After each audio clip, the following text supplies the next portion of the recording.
La cote de confiance de l'exécutif, et notamment d'Emmanuel Macron, progresse de 4 points ce mois-ci. 31% des Français déclarent lui faire confiance. C'est une hausse importante et c'est une hausse qui fait écho à 2 remontées successives, soit 8 points en 3 mois. C'est un phénomène qui est assez rare pour être souligné. On a l'habitude, vous savez, d'utiliser la fameuse image du toboggan.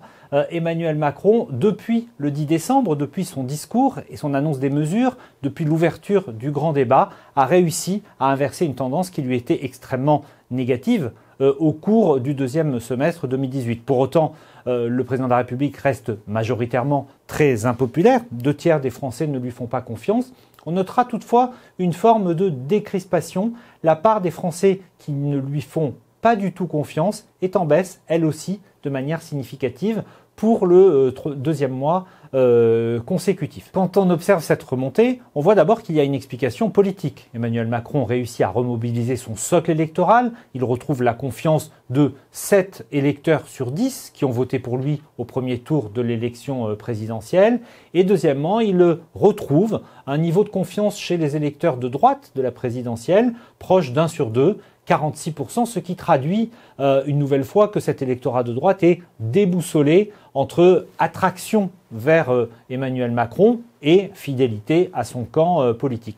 Mais on voit également que dans plusieurs catégories socioprofessionnelles, la progression d'Emmanuel Macron est forte, par exemple chez les 25-34 ans, également chez les cadres.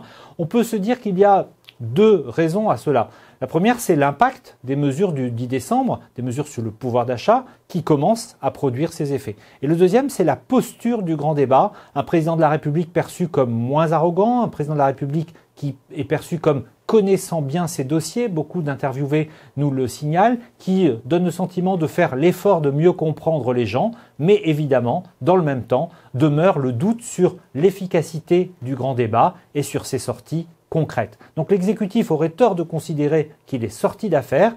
Cette légère remontée lui permet simplement d'aborder la sortie du grand débat dans de meilleures conditions que celles dans lesquelles il se trouvait il y a 3 mois.